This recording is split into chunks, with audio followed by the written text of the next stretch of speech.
Salut les devins, c'est Saikyo, bienvenue dans mon résumé complet du chapitre numéro 64 du manga Boruto. On va remercier une nouvelle fois, et n'est pas coutume, c'est le cas de le dire, Organic Dinosaur sur sa page Twitter pour nous avoir retranscrit toutes les informations provenant du magazine V-Jump et donc du chapitre qui s'y trouve. Concernant le chapitre de Dragon Ball Super, le 77, tout dépendra, mais soit la vidéo de résumé est déjà sortie, soit elle arrive dans quelques heures ou minutes. Ça dépendra de celle entre Boruto et DBS qui sortira, mais les deux sortent quasiment au même moment, donc n'hésitez pas à consulter le catalogue de vidéos disponible sur ma chaîne pour voir si elle y est ou pas. Concernant Boruto, on a donc un résumé assez complet, avec le titre du chapitre et la preview du chapitre 64, preview bien évidemment officielle. Le titre du chapitre 63 a plusieurs significations. On pourrait le traduire à la fois comme « il n'y a aucune utilité à discuter » ou alors « il n'y a aucune utilité à argumenter » ou bien encore « il n'y a aucune utilité à se disputer ». Mais en gros, vous avez compris de quoi on parle aujourd'hui.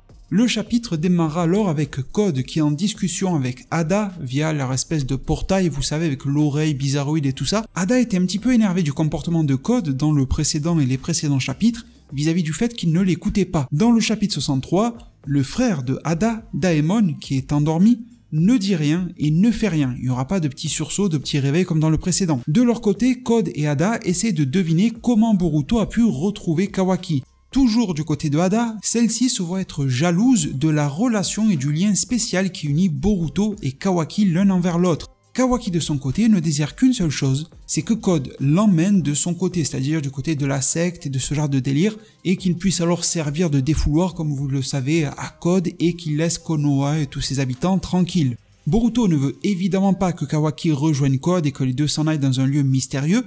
Boruto veut retenir Code assez longtemps, suffisamment longtemps dans cette situation-là, dans cet endroit de la forêt, pour que Naruto et les adultes de Konoha puissent arriver à leur secours bien sûr. Kawaki réitère le fait qu'il veut protéger, et surtout qu'il est prêt à donner sa vie pour protéger le Hokage, Naruto en personne, et au fil de cette discussion-là, Kawaki se rend compte qu'il y a quelqu'un d'autre auprès de qui Code rendait compte en quelque sorte, à savoir Ada, et que Kawaki préférerait à la limite négocier avec cette personne puisque Code n'est pas réceptif. C'est alors que le cœur de Ada, vu qu'elle est visée par Kawaki, bat littéralement la chamade parce que Kawaki a envie et est volontaire pour venir la rencontrer. C'est quand même un petit peu son rêve de pouvoir tisser un lien avec lui.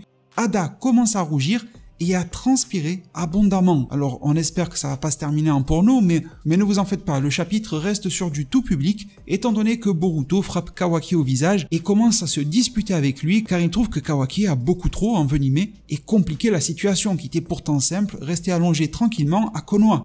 Code va admettre quelque chose d'assez important à Boruto. Il va lui dire qu'il se questionne à propos du fait de sacrifier Boruto, de le donner en nourriture au Jubi, car Code dit que ça serait à la fois bénéfique pour ses plans, et vous savez tous déjà pourquoi, mais cela serait également contraire à ses motivations, étant donné que Code vénère Boruto, car Boruto est à 80% si ce n'est plus un Otsutsuki, et Code a pour chemin de vie de vénérer les Otsutsuki. Ce qui rend la mission de Code cruelle, qui désormais veut prendre un petit peu de temps pour jouer, entre guillemets, avec Boruto pour voir la qualité du sacrifice qu'il serait. Kawaki sait d'avance que Boruto n'est pas à la hauteur face à Code et il souhaite qu'il prenne la fuite. De leur côté, Naruto, Nishi et Ino ne peuvent toujours pas localiser Kawaki, un gros GG à la team sensorielle, quelle fraude ces gars-là, plus ils se rendent enfin compte que Boruto est parti. Décidément, la lucidité est dans leur camp. Boruto, pour revenir du côté de l'action, réactive son Sokama et un Sokama traditionnel, et il se prépare à se battre contre Code qui dispose du Kama blanc. D'ailleurs, petite précision, la page de couverture du chapitre sera Boruto avec son Kama traditionnel qui fait un Rasengan. Code, lors de ce combat, en tout cas ce début de combat, va utiliser ses marques de griffes pour disparaître, réapparaître, etc., mettre des coups de pied, un petit peu à plusieurs reprises, plus ou moins en traître à Boruto, tout en apportant à Boruto des explications sur comment utiliser correctement son Sokama. A priori, Code remarque que Boruto a une maîtrise totalement imparfaite de son Kama et il serait prêt, en tant que personnage qui vénère les Otsutsuki, même si de base on croit qu'il est contre Boruto, à lui donner quelques astuces. Je sais que ça peut paraître très paradoxal, mais Code se trouve dans une situation paradoxale et ça rend compte lui-même en tant que personnage de l'œuvre. Et justement, il va jouer ce double rôle, celui de se battre contre Boruto car il veut qu'il se fasse bouffer par Jubi, mais également de l'aider car il vénère l'essence Otsutsuki qui est en train de le réécrire. En tout cas, la bataille semble être à l'avantage de Code et à chaque fois où Boruto retourne à la contre-attaque, il semble être renvoyé à chaque fois plus loin, plus fort. Boruto tentera du Taijutsu, Boruto tentera du Rasengan, mais rien de tout cela ne marchera.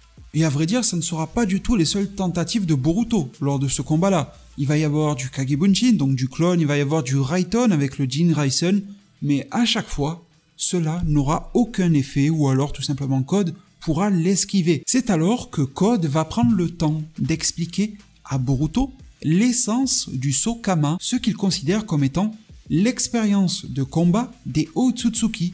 À la suite de cela, Boruto va relâcher son Kama et il devient entouré d'une aura assez puissante, assez vive, enflammée presque de chakra. Boruto a désormais des marques du Kama, un peu comme un tatouage tribal là, à quoi ressemble le Kama, et bien cette fois-ci il a changé. Il a des marques qui ressemblent plutôt à des carrés. On remarque également des changements au niveau de ses doigts, enfin il y a pas mal de choses qui ont changé, tout en ayant malgré tout son lot de similitudes par rapport à sa forme Borushiki, lorsque Momoshiki prend totalement le contrôle, à l'exception près que Boruto ne se transforme pas en ayant une corne. Et en plus de cela, son autre œil a l'air de rester normal et de rester ouvert, tandis que l'autre œil, celui de la possession par Momoshiki, ne semble plus avoir d'espace réservé à une pupille. D'ailleurs, son œil semble même s'être assombri. Est-ce une erreur de la part de l'auteur, une erreur d'impression du magazine japonais? Est-ce l'effet des pilules de Amado? Pourquoi pas l'implémentation du Jogan dans la version manga qui commencerait à être faite? On ne le sait pas, mais en tout cas c'est bel et bien le cas. Tandis que Code, pour clôturer le chapitre, semble afficher une légère satisfaction de pouvoir enfin constater de ses propres yeux du pouvoir de Momoshiki Otsutsuki en personne.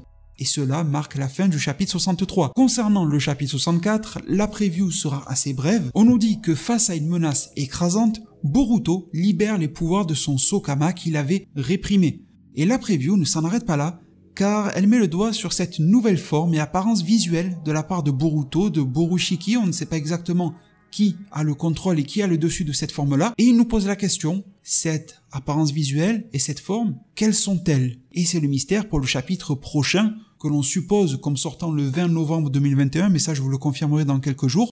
Et j'espère de tout cœur et infiniment que ce résumé vous a plu, a été des plus informatifs pour vous. Si c'est le cas, bombardez un maximum de pouces bleus, ça m'aiderait et en plus de ça, ça me ferait extrêmement plaisir. Merci vraiment pour tout. N'hésitez pas aussi à vous abonner et activer la cloche, à passer sur la vidéo du résumé DBS si jamais vous kiffez bien Dragon Ball. Prenez tous extrêmement bien soin de votre futur et à plus pour de prochains arts divinatoires.